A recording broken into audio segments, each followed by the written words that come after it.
भैया उसके नमस्कार भी कैसे करोगे। इसलिए भगवान की कथा खूब सुनिए और पहले भगवान के विषय में जानिए। जान करके भैया तब भगवान को हृदय में बैठाओगे। कैसे? जैसे लोहा बहुत कठोर होता है, लेकिन उसे मोड़ना हो तो क्या करो? गरम करो, और जैसे लाल हो जाए, लालिमा हो जाए, एक हथौड़ा मार दो। जो बनाना हो, हथौड़ी कुल्हाड़ी जो भी बनाना हो बना लो, लालिमा रहे तब। वैसे ही मन भी बड़ा कठोर है भैया, लोहे की तरफ, जल्दी से भगवान की तरफ नहीं मुड़ता। इसलिए भगवान की कथा सुनाओ, और सुनते सुनते जब उसमें द्रवता आ जाए, कथा सुनते सुनते, हाँ भाई भगवान के गुणों को सुनेंगे, द्रवता आएगी, उसी समय भगवान की तरफ तुरंत मोड़ दीजिए। इंतजार मत करिए कि घर में जाके मोड़ेंगे, तुरंत मोड़ दीजिए। भगवान अब से मैं प्रारंभ कर रहा हूं, अभी से आपका नाम लेना है तो लेना है, सत्य के मार्ग में मेरे को चलना है, वही संकल्प कर दीजिए। घर में जाकर हथौड़ा मारेंगे तो काम आने वाला नहीं है। इसलिए कहते हैं सबसे पहले श्रोतव्य, सुनिए, फिर सुनाइए। कीर्तितव्यस्य, श्रोतव्य, कीर्तितव्यस्य, स्मरतव्य सताभयम। उसके बाद क्या करिए? तीसरा, स्मरण करिए। परीक्षित बोले महाराज इतनी लंबी चौड़ी बात आप बता रहे हो कि पहले कथा सुनिए, फिर सुनाइए, फिर स्मरण करिए, और मेरे पास तो केवल 7 दिन है, 7 दिन में मरना है, मैं क्या कर लूंगा?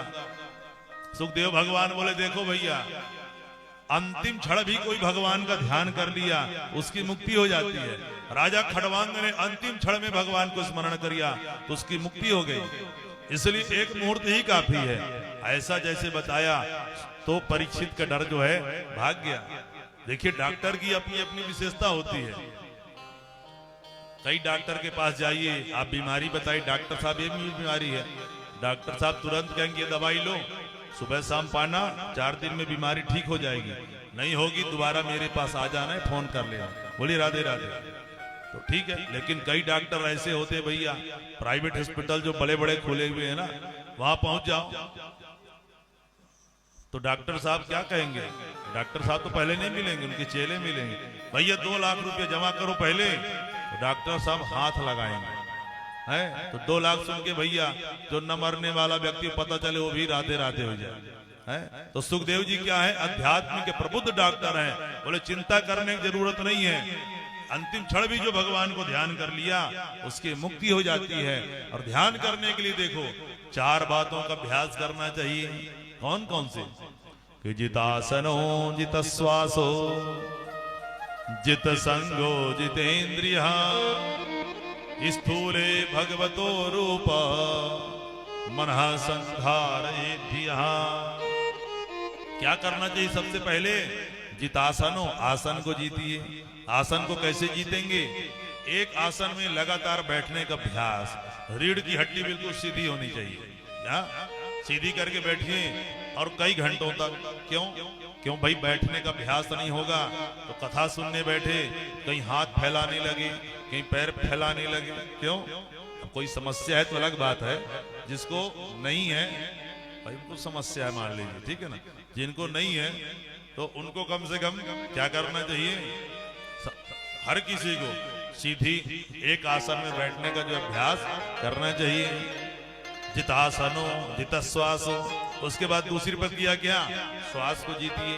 श्वास को कैसे जीतेंगे? प्राणायाम का खूब अभ्यास करिए। प्राण मतलब ही श्वास होता है, हाँ, 5 प्राण, प्राण अपान उदान, हाँ? इसीलिए हम कहते हैं ना हवन करते समय, प्राणाय स्वा, व्यानाय स्वा, समानाय स्वा, अपानाय स्वा, उदानाय स्वा, ये 5 प्राण ही, प्राण मतलब ही श्वास होता है। तो प्राणायाम का खूब अभ्यास करिए, जिसमें वैसे ब्राह्मणों के लिए तो 3 प्राणायाम, पूरक, कुंभक, रेचक बहुत अनिवार्य है, हम लोग नित्य करते हैं, लेकिन कोई भी कर सकता है, ये भी मनाही नहीं है कि कोई नहीं कर सकता, ऐसा भी नहीं है। जिसमें एक प्रक्रिया होती है कि दाहिने नाक को बंद किया जाता है, बाएं तरफ से श्वास खींच करके, और श्वास खींचते समय जो है नाभि में भगवान विष्णु का ध्यान किया जाता है। जब श्वास खींच लो तो दोनों नाक बंद करके हृदय प्रदेश में ब्रह्मा जी का ध्यान किया जाता है। जब श्वास भर जाए तो दाहिना नाक छोड़िए और दाहिने तरफ से श्वास छोड़ते छोड़ते मस्तिष्क में जो है शिव जी का ध्यान करिए या फिर अपने इष्ट का। तो जब श्वास रोककर ध्यान करते हैं इष्ट का हृदय में, तो संत लोग इतना अभ्यासी हो जाते हैं ना कि कई घंटों तक, कई वर्षों तक अभ्यास कर लेते हैं। इस अभ्यास को बढ़ाया जा सकता है कि आप 1 मिनट करेंगे, 2 मिनट, धीरे धीरे इतना अभ्यास हो जाए कई घंटों तक। पहले ऋषि मुनि करते थे, इसीलिए पर्वतों के कंदराओं में, गुफाओं में जहां तक वायु जाता भी नहीं था, हाँ वायु अंदर जाता भी नहीं था, ऐसे वायुहीन जगह में बैठकर तपस्या करते थे। जल में घुस करके, समुद्र के भीतर घुस करके तपस्या करते थे। क्यों? क्योंकि उनको प्राणायाम का अभ्यास था। भैया श्वास कोई लेगा, चलेगा, उसमें कैसे जीवित रहेगा? कोई प्राणी जीवित नहीं रह सकता। जल में, श्वास में जो है जल मिल जाएगा, भर जाएगा तो देहावसान हो जाता है। तो इसलिए श्वास रोककर ही ऋषि मुनि तपस्या करते थे। तो कहते हैं प्राणायाम का खूब अभ्यास करिए, ये हर किसी को करना चाहिए जितना संभव हो। क्यों भैया? श्वास जितना शुद्ध होगा, श्वास का संबंध होता है मन से। श्वास जितना पवित्र होगा, मन भी उतना पवित्र होगा। इसलिए देखो, जब कोई गुस्से में रहता है ना तो श्वास भी उसके गरम गरम निकलते हैं। क्यों? उसका संबंध है मन से। क्रोध में श्वास भी गरम निकलता है। इसलिए कहते हैं प्राणायाम का खूब अभ्यास करिए। प्राणायाम परम बलम, और हर श्वास में आ रही है, जा रही है, उसमें भगवान का नाम स्मरण होना चाहिए। एक दिन में 21,600 श्वास लेते हैं हम। कितने? 21,000।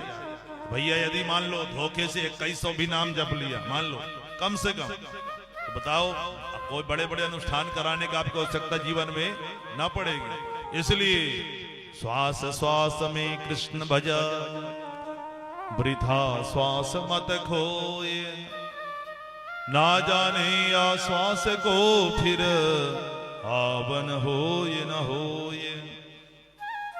प्राणायाम का खूब अभ्यास करने के बाद जित संगो, अच्छे पुरुषों का संग करो। जित संगो जितेंद्रिय, जितेंद्रिय होकर के भगवान का ध्यान करना चाहिए।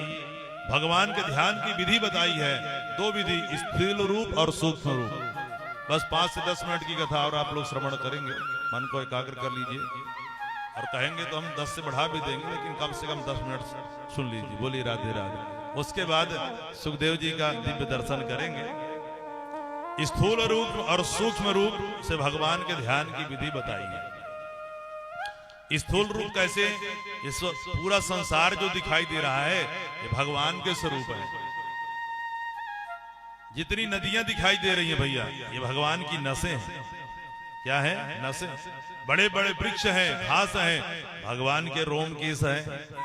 पत्थर है, वो क्या है? हड्डियां हैं। ऐसे पूरे संसार में भगवान का दर्शन करना चाहिए। प्रकृति ही ईश्वर है।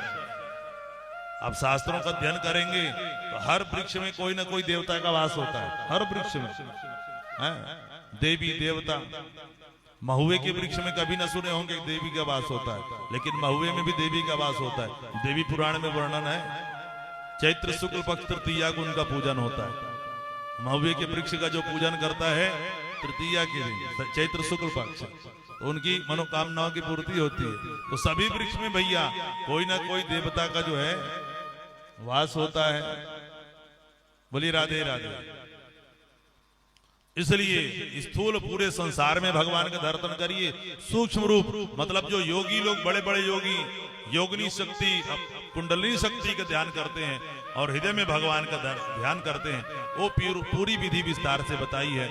यम नियम आसन प्राणायाम प्रत्याहार धारणा ध्यान समाधि, इसके विषय में कल और हम विस्तार से बताएंगे। इसके बाद मुक्ति का मार्ग, 2 प्रकार की मुक्ति के विषय में बताया है। सद्यो मुक्ति, क्रम मुक्ति। सद्यो मुक्ति मतलब शीघ्र मुक्त हो जाना। कैसे भैया शीघ्र? कोई सुख न चाहिए, सीधा यहाँ शरीर त्यागे मुक्त हो गए। कैसे? हवाई जहाज में जैसे बैठे, जहां से मान लो लालपुर से बैठे और सीधे कहां उतर के दिल्ली में जाके, और कोई ट्रेन में बैठा तो ट्रेन में कई लोग, कई स्टेशन पड़े, फिर दिल्ली आया। तो सत्य मुक्ति मतलब शीघ्र मुक्त हो जाना।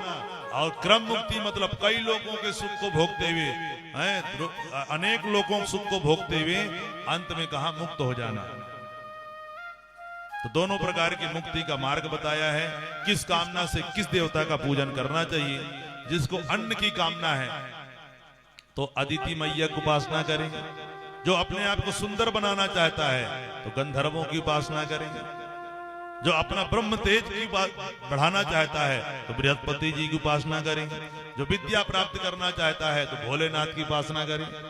भागवत जी में लिखा है विद्या कामस्तु गिरसम, भगवान भोलेनाथ की कृपा से विद्या की प्राप्ति होती है।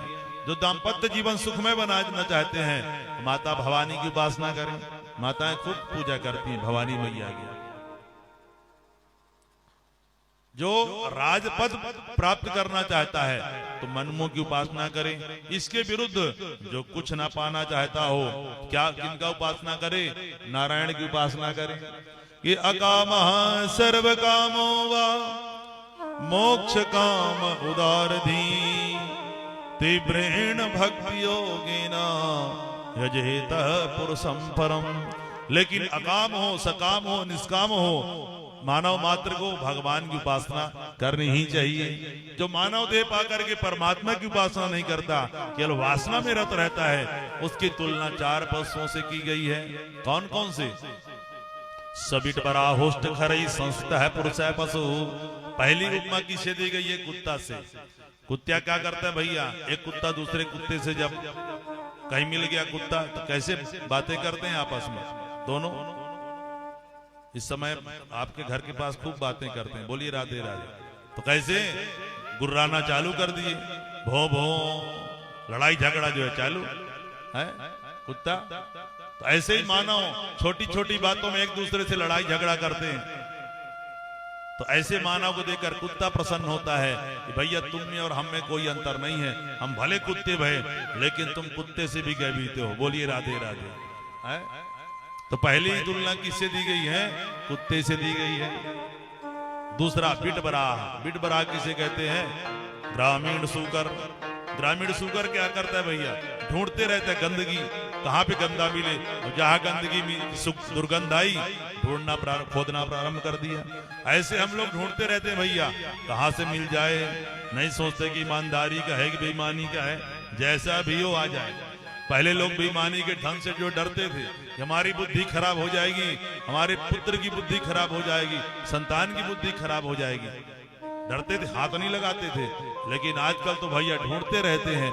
ऐसे मानव को देख करके बिट बरा कहता है ग्रामीण सूकर, जो गति तुम्हारी है वो हमारी है, तुम में और हम में कोई अंतर नहीं है।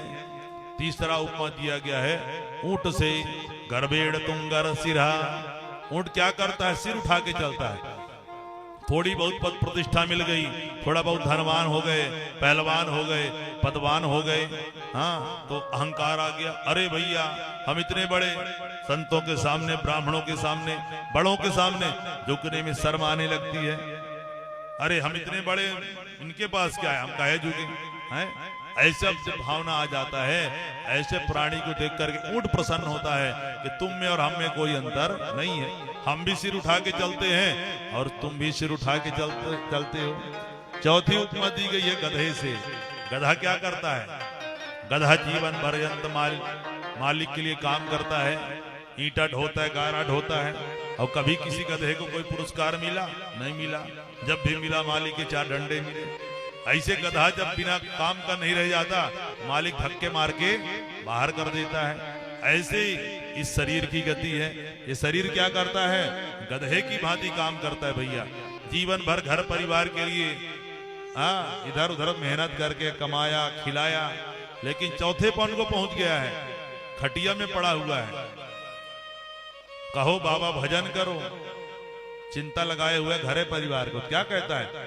अरे भैया नातिन की शादी बची है, नातिन की शादी कर लो, फिर भजन ही करना है। चौथे पन को पहुंच गया है और घर वाले हाथ जोड़े बैठे हैं क्योंकि खटिया में पड़ा है, ठिकाना नहीं है कि शादी में टपक जाए। हाथ जोड़े पड़े, हे भगवान जल्दी ले जाओ।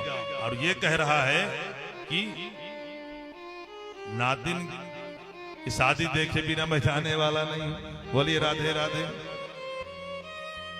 अभी हमारी एक कथा जताहरी में होनी थी, अभी आगे कुछ डेट में कोई सीरियस पड़े हुए कोई वृद्ध बता रहे हैं, तो बोल रहे थे कि महाराज जी वो थोड़ा सा परम पद को चले जाएं, उसके बाद ही डेट बना हुआ था लेकिन खटिया में पड़े हुए हैं, कहते हैं वो चले जाएं तब कथा करेंगे। बोलिए राधे राधे। तो यही स्थिति है। तो ऐसे मानव को देख करके गधा प्रसन्न होता है कि तुम में और हम में जो है कोई अंतर नहीं है। बड़ा सुंदर भैया चारों पशुओं से तुलना की गई है, इसलिए मानव देह का पा करके हमको भगवान का ही भजन करना चाहिए। इसके बाद फिर परीक्षित ने प्रश्न कर दिया कि ये बताइए महाराज